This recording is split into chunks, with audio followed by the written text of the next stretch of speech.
Hey everyone, Lucas here, and the NHL schedule released yesterday, the 2018-19 season, and with that, the Florida Panthers schedule got released.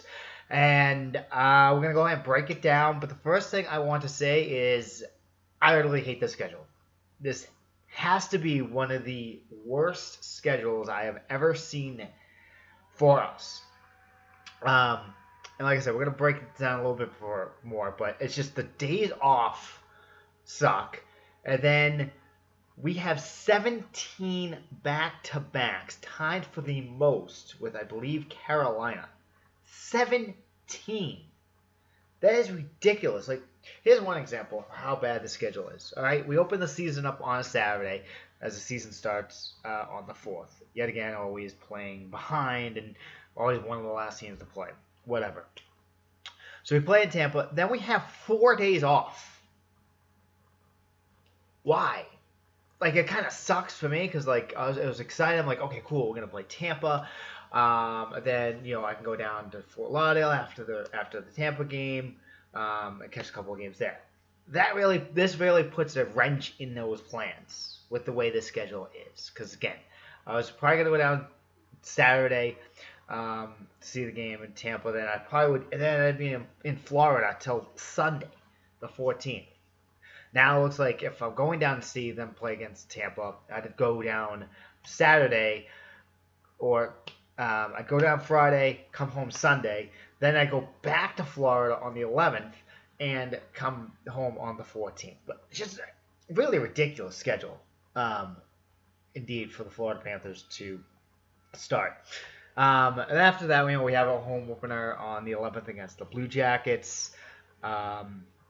2 games at home, and then we go on the road, and then a game off, and then we do the New York swing, which I like really a lot. I haven't seen this in the schedule for a while now with the Panthers, where we hit all 3 teams in the New York metropolitan area, and it's always what I wanted to do. Is always wanted to go to a game in New York, and then in Rangers, and then play the Islanders, and then in New Jersey.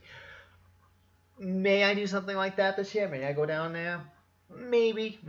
We'll have to wait and see. So then we have that off. Then we go into October ends. So our last game in October is on the 27th. Then we are off for 4 straight days, again, after beginning the season with 4 days off. But I can understand this one. We're going to Finland. We're going to be playing in Finland against the Winnipeg Jets, home and away, back-to-back. And then we're off for 5 days. So 2 games in an 11-day span. That sucks. And then we come home. Then we have a huge road trip, 6 games on the road in mid-November. But then we come home and end off November at home. This is the only other game we play in Tampa Bay, is on the 21st. So if I was going to consider going, I would have done that. This is the only other option, and that this is the worst time to travel is the Wednesday before Thanksgiving. So yeah, that isn't happening. So I really hope my brother is able to work out where I can go down there to see them play against the Lightning on the season opener. And then we head into November. Continue the homestand with 4 games in December. So that's a total of 9 games, I believe, in a row at home. So actually 4 to end November, and then 4 to begin December, including our first game against the Boston Bruins. Obviously, I get really excited for those games against the Bees. Then we end the season off. This is a weird. We obviously continue the whole thing with playing against Montreal before New Year's Eve, but we actually play New Year's Eve, and that's the first time I've seen this in a while as well, as we're going to be in Detroit against the Detroit Red Wings.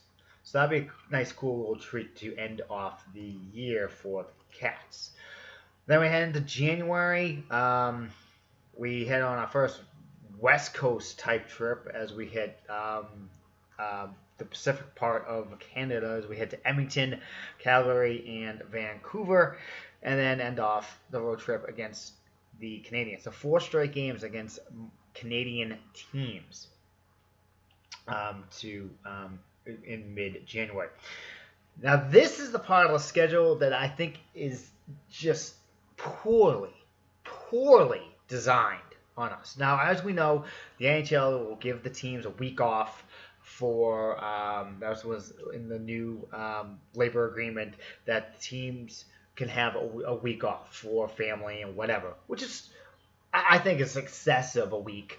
I could see maybe like 5 days span, but for full week, it's a little much. But our last game before that is the 21st against the Sharks. But also, that's the All-Star break. So we go into the All-Star break, and then we go into our mandatory week break.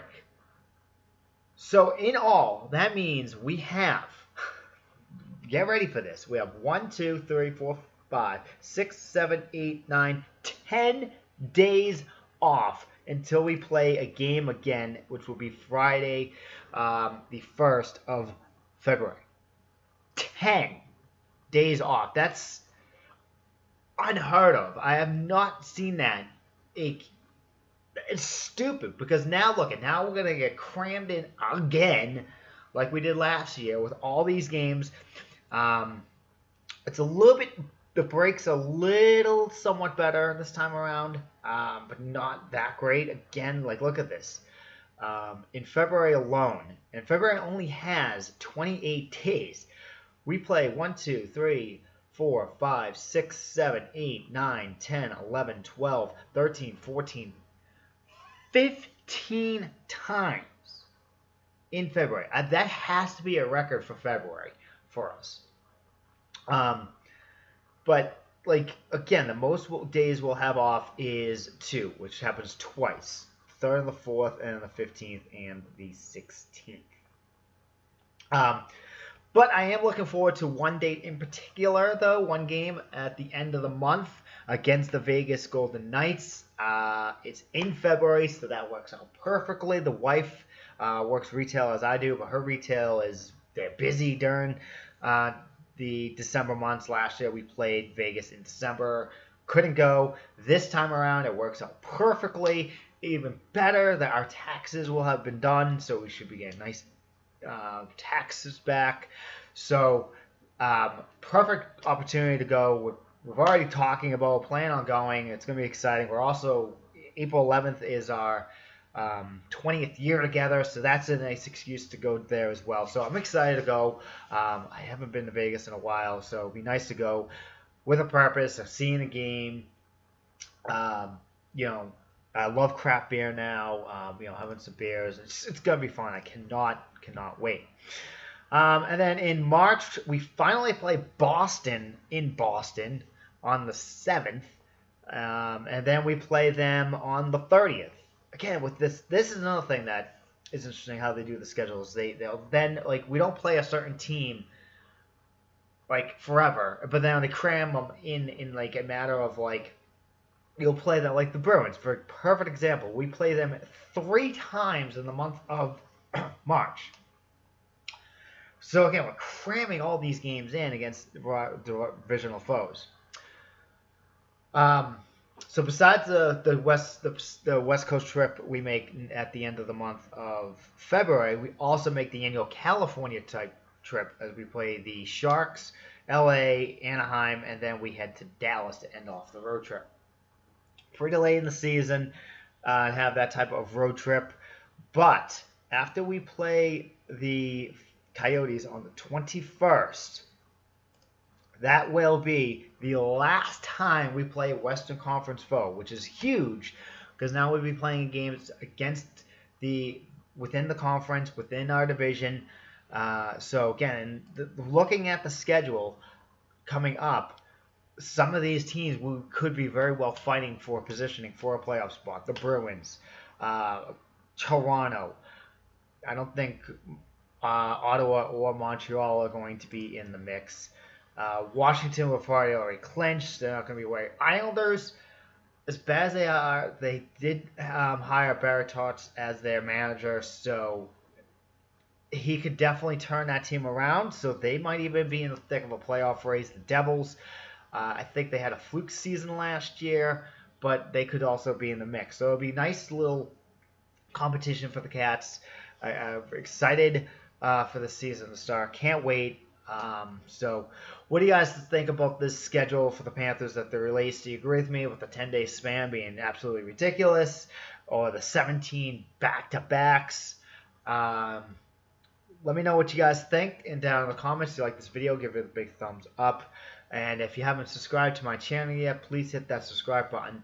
I am back in full force, guys. I can't, I said in the last video, I'm excited to be back. I'm gonna put the backdrop for my recaps, possibly up in another month or so. So real excited for that. We do have the entry draft coming up tomorrow. I'm not too sure if I'm gonna do a recap on that. I'm not really been paying attention to the guys that are available for the entry draft, and I never. Anytime I make my thoughts on it, I always end up bombing it anyway. So we'll see how that pans out. If there's any like trades we make, yeah, I'll probably make a video on that. Going over the trades and all that. But again, thanks for watching, guys, and I'll see you in the next video.